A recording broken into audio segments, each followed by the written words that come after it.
Hey Bible lovers, I'm Tim Nichols, and I'm here to bring you a little bit of a different type of Nicholsworth today. In fact, the video you're about to watch, I made about 3.5 years ago with two really good friends, Tim Frisch and Jonathan Resmini. Jonathan Resmini is a Greek scholar, also a Greek Orthodox priest, and of course Tim Frisch is of a Frisch perspective where he gives his perspective on Bibles and translations. Both of these are really brilliant gentlemen, and they were really able to bring some insight into what I feel is a very important topic, and that is translation philosophy. Do we need that word for word? Do we need that paraphrase? Where do we need to land in the middle of all that? And how important is all this? So I really hope that you enjoy this video. I'll see you at the end. How far is too far? Because we talked about going from one end of the spectrum to the other. When do you think we run into some trouble? Do you think a paraphrase is too far, or do you think paraphrases are useful? Do you think that, because I think it was Tim that mentioned sometimes it's very difficult to take the Hebrew and the English, or even the Greek and the English, and get them to translate directly and make sense or be accurate. It always cracks me up when we have these polls on these Bible groups, which is the most accurate translation, and most people there have no idea what they're talking about. I would be included in that.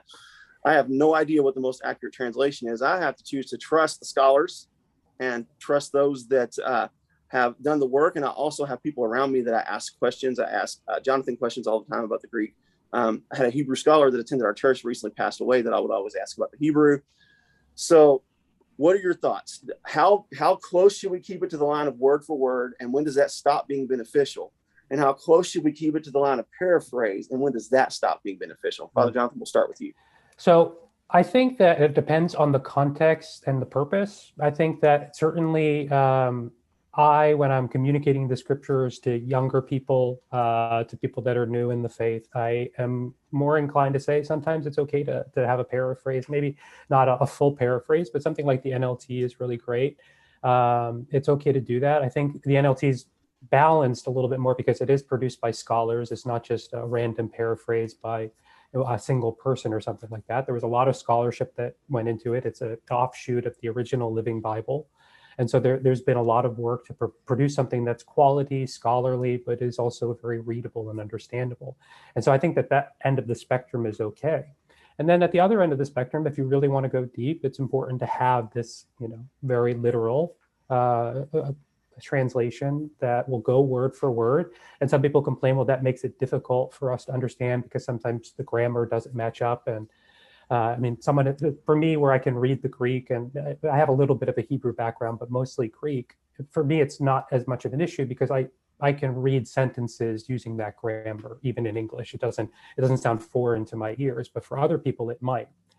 And one of the things that I've seen lately on the Bible groups is a real love for the Berean style study Bible. Mm-hmm. And I'm not terribly familiar with the translation itself. I've looked at it a little bit, but one of the things I liked about it is the same group of people have translated 4 tiers of translation. There's a interlinear, there's a literal, the study Bible, which is just a reading Bible kind of thing, and then there's the amplified or something like that, where there's like added emphasis, not quite a paraphrase, but there's emphasis added. And the whole suite, because it's the same group of people that's doing it, you'll find a consistency there. And I thought that was interesting, an interesting way about doing it. Now, the other thing that I come from a tradition where some of our greatest preachers were preaching in Greek, and I will read them also in the original Greek. And they were not opposed to paraphrasing, because for them, they were trying to communicate the gospel in the language that they spoke. And if they felt comfortable taking the Greek and then saying it in a different way in Greek, even though they would at times quote, they would also paraphrase and be paraphrastic in certain ways about the text. Mm-hmm. We do the same thing when we communicate the gospel. And so I think that as long as we're balanced and we recognize that if we're going to make a theological claim, we ought to be sure that it's what the text actually says. We're not using supplied words to make, linchpin points or something like that. And we want to make sure that we're really saying what the scriptures are saying. I think being a little bit paraphrastic in our explanation, in our reading, as long as it gets people familiar with the story, especially mm-hmm. like a paraphrase or a more dynamic equivalent translation might be helpful for really getting the story of scripture into someone's heart. And then from there, we can start to plant seeds and cultivate a deeper awareness of what the scriptural text might say.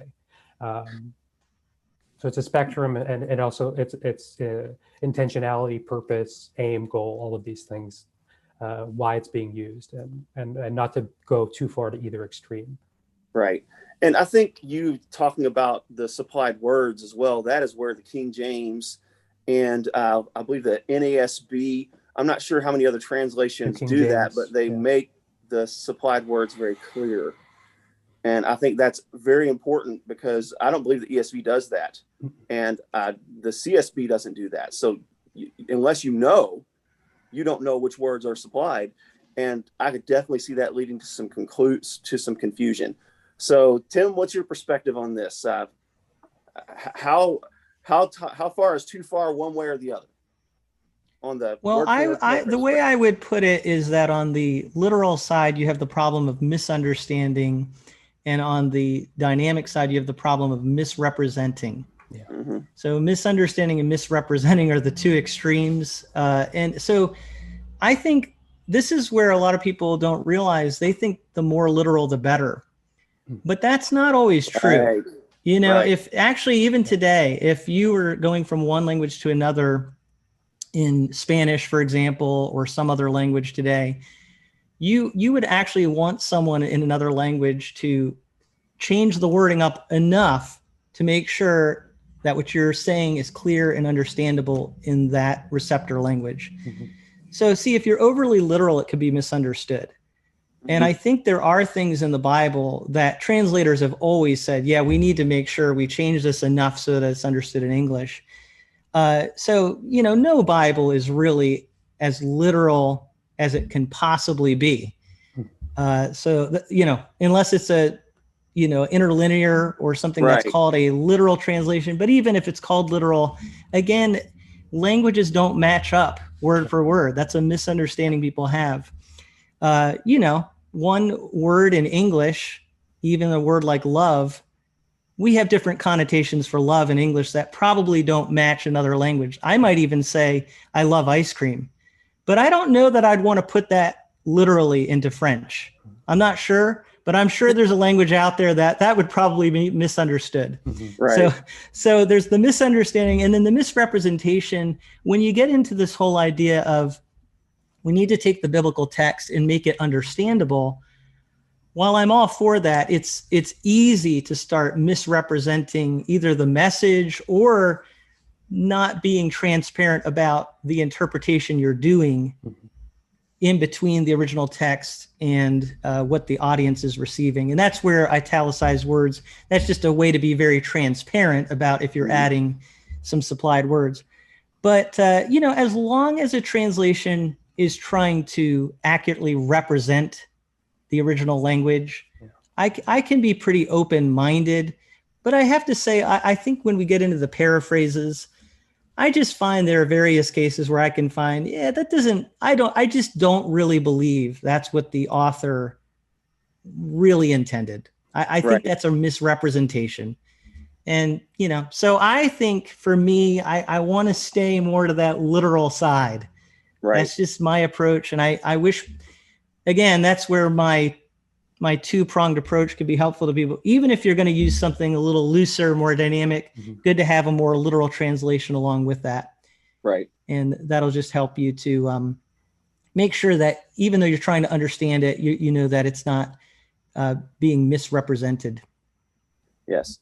And I have actually read the Passion Translation, and it definitely seems to have a theological bias. And that is the danger you get into when you move into that paraphrase side, is that it can be interpreted for you.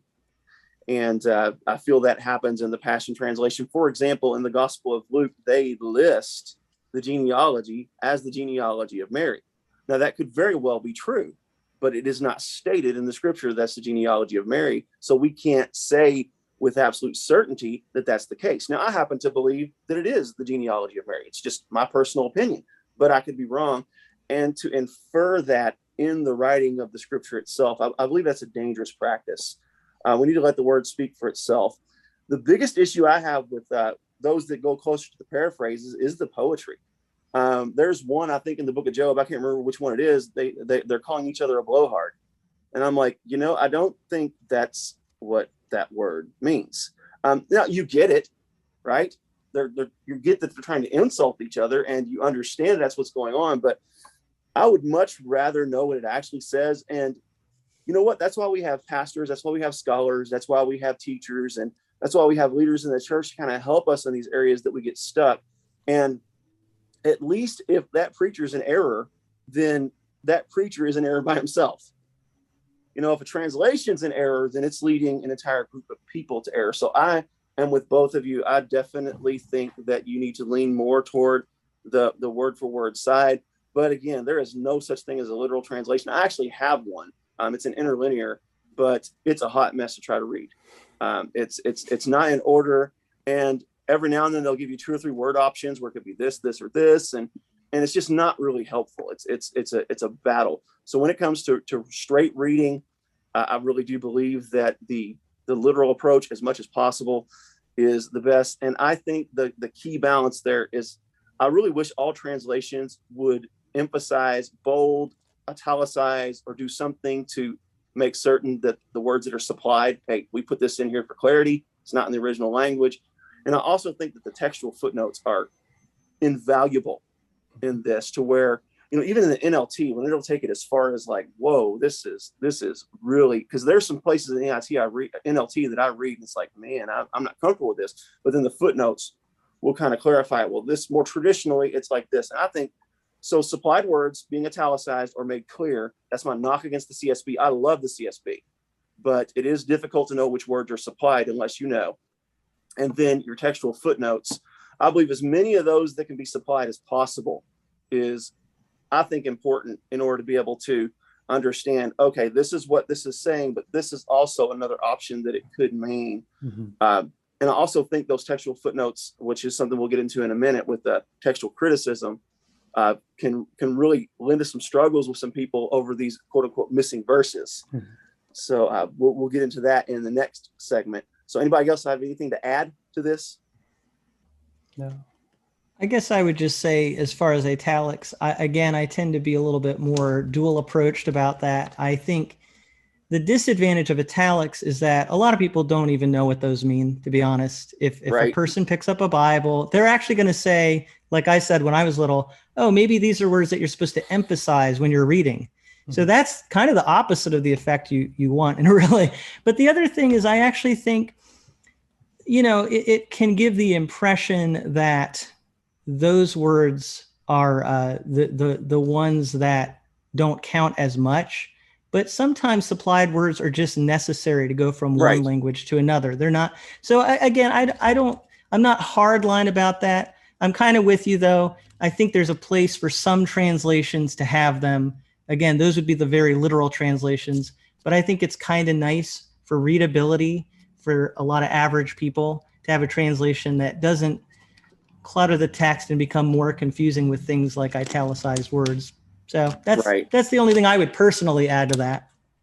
And in a context like this, where it's 3 people who preach and teach and study, you're talking a different game than someone that's just reading the Bible for the purpose of reading the Bible. So obviously our answers are going to vary from the common. So I would say you probably have the correct perspective on that from most people's point of view, is readability over scholarly approach and understanding how each thing is done. And for me, that's very important, because I want to know what words are supplied. Mm-hmm. I want to know what which verses are missing in certain textual sources, and which ones are maybe disputed in their meaning. And like Selah, what does that word mean? And there are several footnotes that you'll see where it says meaning uncertain, but they put a word there. So, my guess is generally they're using context, like a maskil. What's a maskil? They don't know, but they're assuming it's some type of song written to music. So there are some assumptions made, just like Selah, they assume that it's some sort of pause, because contextually that seems to be what it does.